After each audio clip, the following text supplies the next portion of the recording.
average American of 1800, the West was a void, a black land of desolation, from whence no man foolhardy enough to march into it might return. But two Americans did lead a party into the bleakness, setting down the facts of the wilderness, binding the continent from ocean to ocean with the truth.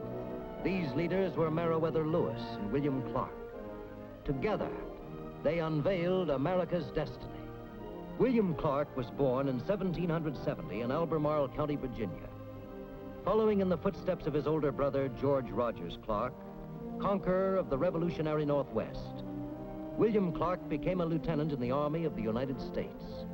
Meriwether Lewis was born in 1774 at Locust Hill, the family plantation, which was not far from the home of Thomas Jefferson. As a youngster, Lewis loved to ramble about in the wilderness.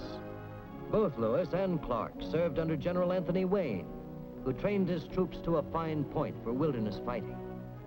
In 1800, Thomas Jefferson, then President of the United States, appointed Captain Lewis to be his personal secretary. Full salutation, Lewis. You know, you've been most melancholy these past few days, my boy.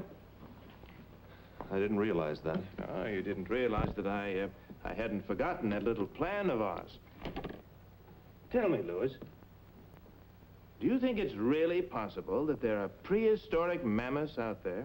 Out where, Mr. President? Why, out west, of course, beyond the Mississippi, in the Emperor Napoleon's territory. I've heard that a huge mountain of pure salt lies out in that wilderness. You may be the first white man to ever see that wonder. Mr. President, you mean the expedition? Yes, Lewis. Finally, the expedition to the west. You love to take long walks by yourself in the forest. I mean for you to have your fill of them. You can't know what this means to me. Not half of what it can mean to your country, Lewis. Your job will be to command a corps of discovery, to find the best land route to the Pacific. You will map the land's topography and note its plant, animal, and mineral resources. You will bring this government into touch with the Indians of the West and help divert the fur trade. But, Mr. President, the land belongs to France. Not for long, I hope. And most of the trade is being done by the British from Canada. We'll take it from the British and divert it down the Missouri River to St. Louis. That's why your party will travel up the Missouri and find its source. Oh, by the way, Lewis, do you know any hardy souls who might go with you? Particularly a man to share your command? Well, there's Moses Hook, lieutenant in the infantry. He's a good man. But Billy Clark, the old redhead, there's a natural leader for you. And none better when it comes to maps and sketching. Not George Clark's brother. With one of those Welshmen with you, you needn't worry about a hairy mammoth. It'd turn tail and run for its life. Jefferson prevailed upon Congress to appropriate the sum of $2,500 for the purpose of extending the external commerce of the United States. And in 1803, Lewis and Clark began to mold a group of 37 men into a corps of discovery. While Lewis set about purchasing supplies, Clark trained the small force at Camp River du Bois, near the mouth of the Missouri River. Now, Shannon, there's your musket cleaned. Now you clean mine. Captain Clark, sir, I don't think I'll ever get it right. Captain, sir, might I be taking young Shannon and whacking with the by private like a dirt-dead soldier? Very well, Paddy. Yes, sir. Come on, me by. Old Paddy'll see you finish your lesson. Captain Bill, Captain Billy, Captain Lewis is here. He says send him men to help him unload supplies. He said, hurry, hurry. All right, York. All right. Pryor, Ordway, Drouillard.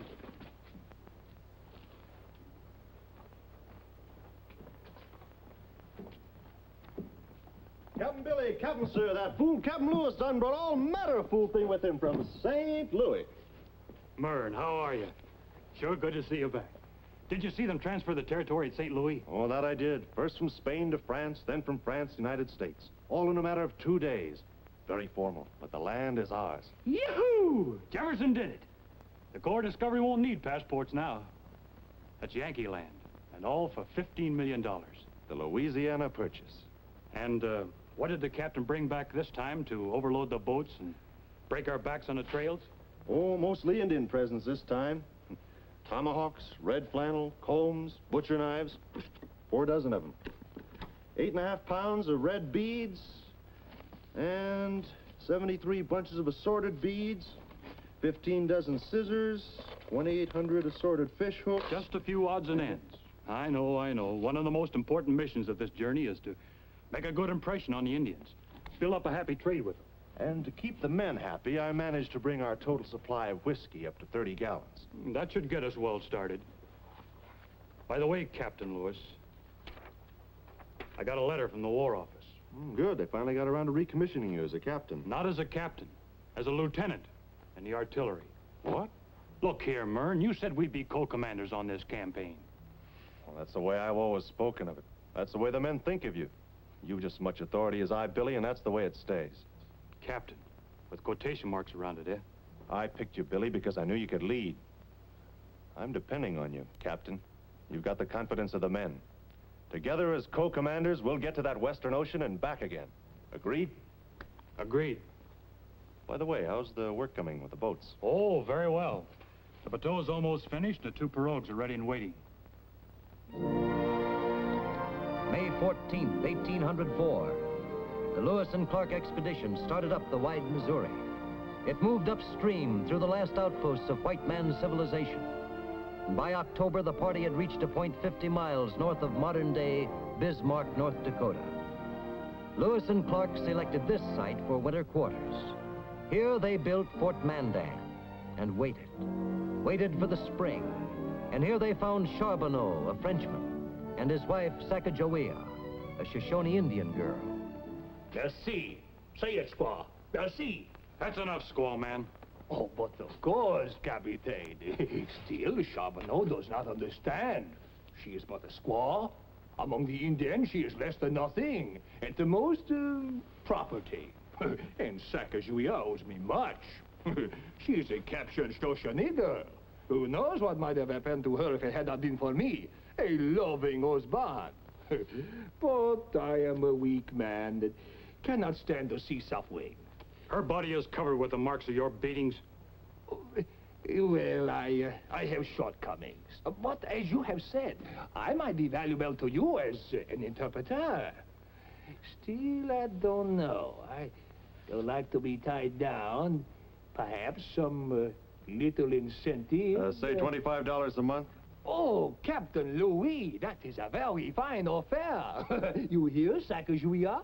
$25 a month. Oh, how valuable is your husband, no? Your wife will accompany us, Charbonneau. She'll be able to interpret for us when we reach the land of the Shoshones. Oh, very, very true. Very true indeed. She can row and carry, and she can stand very much. No, little Pomp. What's the trouble, huh? Don't you worry, I'm gonna call you Janie. Don't you worry, Sackett. Don't you worry. We're gonna fix up Pomp in no time. Yes, we better take good care of them while we can. Next winter, instead of bringing people into the world, we may be ushering them out. Spring 1805. The Corps of Discovery started again up the Missouri. Next stop, the Pacific Ocean. Every foot of the way was set down by William Clark. Every object of interest, everything that went to make up this vast new land was noted carefully by Meriwether Lewis. And every stroke of the oar seemed to enrage the Missouri. They would not be denied. They made the boats move, always upstream, always ahead. When they needed smaller craft, they hollowed canoes out of the forests. Every new mark on the map was etched in hardship, anxiety, courage. They put names on the land and waters, past Maria's River, onto the Great Falls, and then to the dilemma of the Three Forks. They called them the Gallatin, Madison, and Jefferson rivers, and went up the Jefferson Fork, coming in sight of the great mountains that divide a continent, the Rockies. Here they met the first Indians since leaving the Mandans in spring. They were hopeful of aid. I told you Jenny there would come in handy when we found the Shoshones. I'm amazed Sacagawea can still talk to her people. She certainly wasn't any help when it came to finding their villages. How's your rheumatism, Billy? Well, it'll be fine if Jenny can talk Kamiawait into giving us some horses and some help getting over those mountains. What's she talking about, Charbonneau? Well, Charbonneau does not understand Shoshone talk. But I told her to tell the chieftain about the great white father to the east, the blessings of the white man's trade, the usual... I'm beginning to feel like a drummer selling his wares. Every time we sit down with the Indians, it's the same sales talk over again. Drouillard's outside giving the braves gifts. He should have a big effect with this tribe. They've never seen a white man before or a firearm of any sort. And the Shoshones are a hungry bunch. They're no match for the Blackfeet. They don't even get their fair share of buffalo. If they could trade with the states, they'd have a chance to prosper and... Charbonneau, what's the matter? No. Sacre de nom, it is not possible. What are you talking about? Gentlemen, I am the Usbanto royalty. Sacagawea, you will not believe this. Long ago, she was kidnapped, as you know. But she did not know or remember her position. She is the sister to the chieftain, Kamaiwait. Why, then Janie can get us what we want. Oh, oui? No. Although Kamaiwait will probably do as she asks. She has no real standing. But she's his sister. Certainement. But Sacagawea is still only a squaw. With the help of Sacagawea's tribe, the party obtained horses and guidance. Up and over the Rocky Mountains. They found the beginnings of the river that could carry them downstream, down to the Pacific. The men were heartened. The rest of the journey would be downhill. But difficult as the journey up the Missouri had been, it was nothing to the harrowing trip down these roaring cataracts. Through the country of the Nez Perce, down Snake River into the Columbia, down Homley Rapids, past Mount Adams and the Cascades, and out to the ocean. Yes, there came the day when William Clark wrote in his journal, "Ocean in view." Winter 1805. The Corps of Discovery on the Pacific shore near the mouth of the Columbia River. Fort Clatsop was built, and the men waited. I say marry her, Billy. What? Judy Hancock, marry her. Much better than naming rivers after her. An honor she may never hear of. I'll marry her and name rivers after her. You're an incurable optimist, Billy. There'll be a ship along any day now to pick us up. The president knows it's about Do you time. really expect a ship? No. It's been deadly dull for months. Not enough happening. No tobacco, no meat. Fort Clatsop. Clatsop. Have you ever heard a name with fewer possibilities than Clatsop? Don't worry. You won't be here much longer. I've started planning a trip back home. On foot. But we haven't any horses. That's what I said. On foot. Private Shannon reporting, sir. Relieved of the watch. What do you have to report, Shannon? Nothing, sir. And a great deal of it, I might add. You can take a report back to the men for us. Tell them so far the trip has been easy. If they can stay alive during the walk back home again, then they've passed the real test. March 23rd, 1806. The Corps of Discovery walked away from the Pacific Ocean. Its goal, the Atlantic. Back they toiled along the Columbia and over the Rockies. Clark took one party down the Yellowstone River to further explore and map possible routes of travel. Lewis took another party on toward the Missouri. At the juncture of the Yellowstone and Missouri, the parties met and continued to Fort Mandan. Only 1,600 miles to St. Louis. But back at Locust Hill, Meriwether Lewis' mother received a caller, an old neighbor and good friend. Lucy, I have a conscience that's been bothering me about your son and about yourself. Have you heard anything definite? Nothing, only that Indian rumor has it that the party was last seen crossing the Rocky Mountains, heading for the ocean to the west. And that news, who knows how old it is. No, believe me, Mr. President, I hold no false hopes.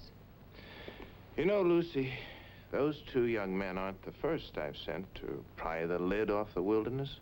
But in this case, I feel I've sent men very dear to me. And to what fate? Torture, starvation, death. Did I do wrong, Lucy, to send your young man? No, Tom. You gave Meriwether and William a chance for greatness, a chance to make their country great. Thank you, my dear. And may God prove all our fears to be foolish. For if Lewis and Clark are on their way home, they'll travel faster than rumor itself.